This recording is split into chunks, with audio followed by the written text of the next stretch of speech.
আজকে মা বিরিয়ানি বানাবে, সেজন্য প্রথমে চালটা ভিজিয়ে নিলাম।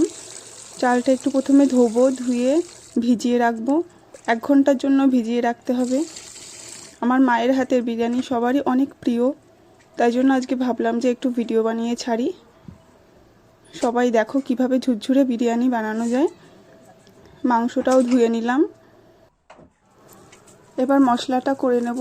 মশলাটা সবসময় শিলে বাটলেই ভালো হয়, মিক্সিতে করলে সেই টেস্টটা আসে না যেটা হাতে শিলে বাটলে হয়। পেঁয়াজগুলো কেটে নিলাম মাংসের জন্য। সবই আমরা বেরেস্তা বানাই না, আপনারা চাইলে আরও পেঁয়াজ কেটে বেরেস্তা বানাতে পারেন। অল্প পেঁয়াজ কাটলাম, যেটা মাংসর জন্যই হবে শুধুমাত্র। এবার সব কিছু বেটে নেব শিলে। প্রথমে জিরা এবং তেজপাতা বাটা হলো, তারপরে শুকনো লঙ্কা, এরপরে পেঁয়াজ রসুন বাটা হবে। সব বাটা হয়ে গেলে নিয়ে নেব একসাথে। নিয়ে প্রথমে মাংসটা মেখে নেব। বাটা মশলা থেকে হাফ মশলা নিয়ে মাংসতে দিলাম।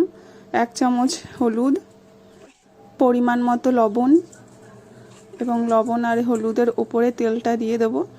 সর্ষের তেল দেবো এখানে, মাংসের টেস্টটা ভালো আসবে। এগুলো দিয়ে মাখিয়ে নেব। বিরিয়ানির আলু বলে আলুগুলো একটু বড় বড় নিলাম। বড় বড় আলুগুলো ছুলে কেটে নিলাম। এরপরে আলুটা ভাজবো প্রথমে।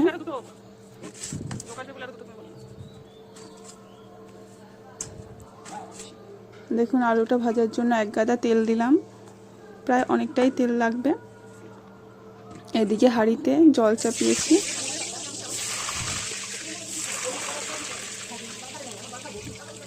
আলুটা একটু লাল লাল করে ভাজা হবে।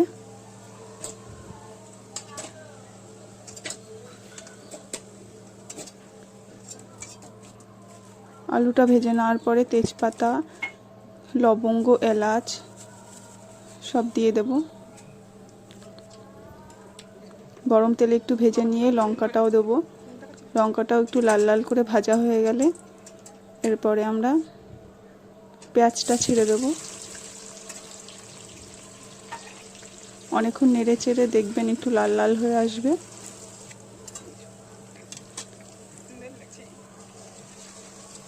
তারপর আমরা মশলাটা ছেড়ে দেব। যে মশলাটা শিলে বাটলাম সেই মশলাটা ছেড়ে দিয়েছি। এবার মশলাটা একটু তেলে ভেজে নেব।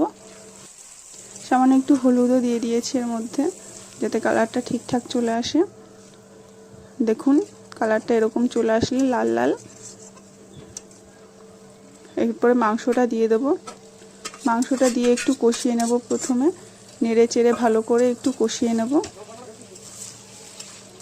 দেখবেন কড়াইতে যাতে না লেগে যায়। ভালো করে কষানো হয়ে গেলে এরপরে আলু দিয়ে দেবো তার মধ্যে। আলু দিয়ে আবার কষাবো। এরপর এদিকে ভাতটা দেখব। ভাতটার জন্য প্রথমে জলটা গরম করে নেব। জলটার মধ্যে তেজপাতা, লবঙ্গ, এলাচ, দারচিনি এগুলো সব গুঁড়ো গুঁড়ো করে একটু ভেঙে ভেঙে নিয়ে তারপরে জলটার মধ্যে দিয়ে দেব। এরপর অনেকটা পরিমাণে নুনটা দেব জলটাতে। চালটাতে যেটুকুনি পরিমাণ নুন লাগবে সেটা শুষে নেবে।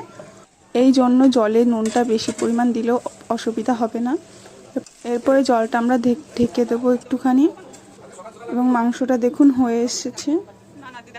একটু জল দিয়ে নাড়াচাড়া করে নামিয়ে নেব। এরপরে চালটা দিয়ে দেবো হাঁড়িতে। আস্তে আস্তে চালটা দেবেন। আমরা এখানে 1.5 কেজি চাল নিয়েছি।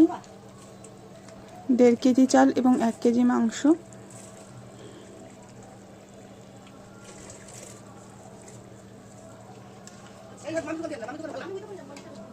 গরম জলের মধ্যেই চালটা দিয়ে দিলাম। দেখুন ভাতটা কত সুন্দর ঝরঝরে হবে। এবার ফ্যানটা বার করে নেব। গোলাপ জল আর আতরটা আমরা দুধের মধ্যে মেশাই, সেই জন্য প্রথমে গুঁড়ো দুধটাকে জলের মধ্যে মিলিয়ে নেব। মিলিয়ে নেওয়ার পরে ভালো করে এরপরে গোলাপ জলটা দেব। 2 চামচ পরিমাণ গোলাপ জলটা দিয়ে 1 চামচ পরিমাণ আতরটা দেব, বেশি দেব না। আতরটা দিয়ে ভালো করে একটু মিশিয়ে নেব জলটার সাথে। এই জলটা যখন হাঁড়িতে পাতাবো তখন দেব। প্রথমে হাঁড়িটা একটু গরম করে নেব, যে হাঁড়িটাতে পাতাবো, এবং তাতে একটু ঘি নিয়ে নেব। এরপর প্রথমে ভাতটা সাজাবো। ভাতটা সাজানো হয়ে গেলে এর উপরে একটু মাংস দেব, কিছু মাংস এবং আলুগুলো নিচে দিয়ে দেব, যাতে যদি সেদ্ধ না হয় আলুগুলো তাহলে সেদ্ধ হয়ে যাবে ভাপে। এরপরে আবার চালটা দিয়ে দেবো কিছুটা পরিমাণ। এবার ঘি দেব, ওই জলটা দেব, মিষ্টি আতরের জলটা, এবং একটু বিরিয়ানি মশলা উপর থেকে ছড়িয়ে দেব। আবার সেম প্রসেস, যতটা ভাত থাকবে এরকম একটু একটু করে পাতাতে হবে। বেশি করলেও কম করলেও একটু ভাত এবং একটু মাংস দিয়ে পাতিয়ে পাতিয়ে সব মশলাগুলো ওপরে দিয়ে সাজাতে হবে ভাতটাকে সুন্দর করে। দেখুন, আবার ঘি যতটা ছিল সবটা পরিমাণে ঘি দিয়ে দেব। ঘিটা যতটা বেশি দেবেন ততটা বেশি টেস্ট লাগবে। আবার বিরিয়ানি মশলা যতটা ছিল দিয়ে ওপর দিয়ে মিঠা আতরের জলটা দিয়ে দিলাম। এবার হাঁড়িটা ঢাকা হবে, ঢেকে গ্যাসে কিছুক্ষণ রাখবো। আটা দিয়ে মুড়ে দিলাম। এরপর গ্যাসে কিছুক্ষণ রাখবো ভাপটা ওঠার জন্য। দেখুন, বিরিয়ানিটা হয়ে গেছে খুব সুন্দর। এবার এটা খাওয়ার জন্য তৈরি। দেখুন কত সুন্দর লাগছে, কালারটাও কত সুন্দর এসছে। লম্বা লম্বা ভাত রয়েছে, দেখুন একটা চালও ভেঙে যায়নি, কত সুন্দর রয়েছে। সবাই খেতে বসেছি, দেখুন।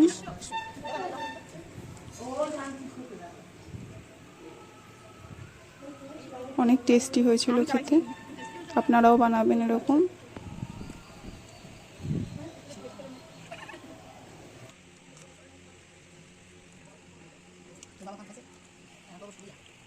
আসুন খা।